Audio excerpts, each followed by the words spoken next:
கர்த்தருடைய பரிசுத்த நாமத்துக்கு ஸ்தோத்திரம். இன்றைய தினத்துக்கான தேவனுடைய வார்த்தையானது தானியேல் புஸ்தகத்தில் 6ஆம் அதிகாரம் 28ஆம் வசனத்தை வாசிக்கும் பொழுது, தானியேலின் காரியம் ஜெயமாக இருந்தது. ராஜாக்களுடைய காலத்திலே, தரியோ ராஜபார காலத்திலும், பெரிசினாகிய கோரேசனுடைய ராஜபார காலத்திலையும் தானியேலின் காரியம் ஜெயமாக இருந்தது.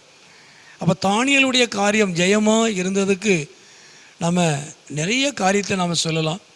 ஆனால் ஒரு காரியத்தை மாத்திரம் நாம் பார்க்கும் பொழுது, அந்த 10வது வசனத்திலே நான் வாசிக்கும் பொழுது, அதாவது அங்கே தான் முன் செய்து வந்தபடியே தினம் 3 வேளையும் தன் தேவனுக்கு முன்பாக முழங்கால் படியிட்டு ஜெபம் பண்ணி ஸ்தோத்திரம் செலுத்தினான்.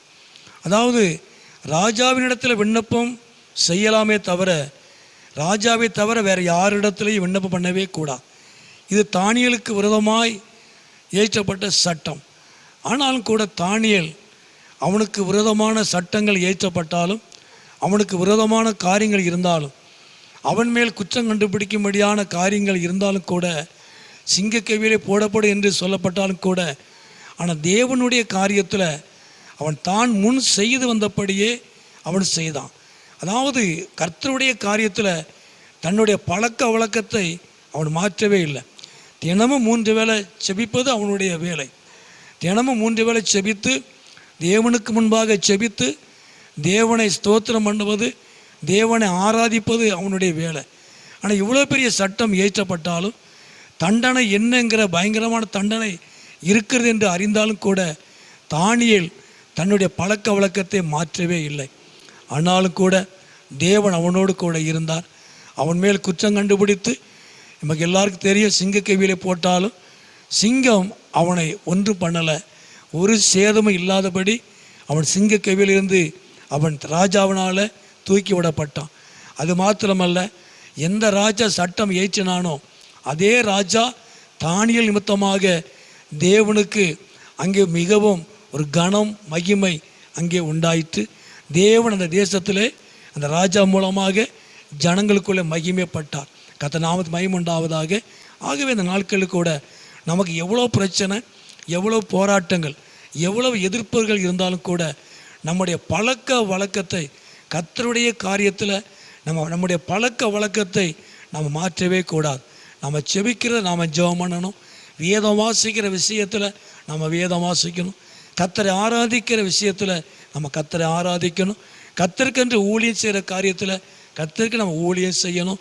கர்த்தர் நிச்சயமாகவே உங்கள் மூலமாய், நம்ம மூலமாக அவர் மகிமைப்படுவார். எந்த ராஜாக்கள் காலமாக இருந்தாலும் கூட நிச்சயமாக நம்முடைய காரியங்கள் எல்லாமே அது ஜெயமாக இருக்கும். காரணம், ஜெயம் கொடுக்கிற தேவன் நம்மோடு கூட இருக்கிறதுனால, ஜெயம் கொடுக்கிற தேவனுக்காக நம்முடைய பழக்க வழக்கத்தை மாற்றாமல் இருக்கிறதுனால, விட்டு கொடுக்காமல் இருப்பதனால, எதையும் கண்டு பயப்படாதபடிக்கு கர்த்தருக்கு செய்கிற காரியத்தை நம்ம செய்வதனால நம்முடைய காரியம் எல்லாம் நமக்கு ஜெயமாக இருக்கும், அது வெற்றியாக இருக்கும். கர்த்தர் நம்ம மூலமாக தேசத்திலே, நம்முடைய பகுதியிலே அவர் மகிமைப்படுவார். அவர் நாமத்தை அவர் மகிமைப்படுத்துவார். பிரச்சனைகளை கண்டு, போராட்டங்களை கண்டு நம்முடைய பழக்க வழக்கத்தை நம்ம மாற்றவே கூடாது. கர்த்தர் நம்மளோடு கூட இருந்து அவர் ஆசீர்வதிப்பார். ஜெபமோனோமா. எங்கள் அதிகமாக நேசிக்கிற நல்ல பிதாவே, அருமையான ஆண்டவரே, நல்ல இந்த நேரத்துக்காக ஸ்தோத்திரம். அருமையான சத்தத்தை கேட்டுக்கொண்டு ஒவ்வொரு பிள்ளைகளையும் என் ஆண்டவர் ஆசீர்வதித்து அப்படி நாமத்தை மகிமைப்படுத்தும். ஆண்டவரே, பிரச்சனைகளையும் போராட்டங்களையும் எதிர்ப்புகளையும் கண்டு ஆண்டவரே, தன்னுடைய பழக்க வழக்கத்தை மாற்றாதபடிக்கு ஆண்டவரை எப்பொழுதும் போல செபிக்கிற பிள்ளைகளாக, வேதத்தை வாசிக்கிறவங்களாக, கர்த்தரை ஆராதிக்கிறவங்களாக காணப்பட என் ஆண்டவர் உதவி செய்யும். ஆண்டவர் நாமத்தை மகிமைப்படுத்தும். தானியேலுடைய காரியம் ஜெயமாக இருந்தது. ஆண்டவரே, அருமையான பிள்ளைகளுடைய காரியங்கள் எல்லாம் ஜெயமாக இருக்கட்டும். ஆசீர்வதியும், மகிமைப்படும். இயேசுவின் நாமத்தில் செபிக்கிறோம் நல்ல பிதாவே. ஆமேன், ஆமேன்.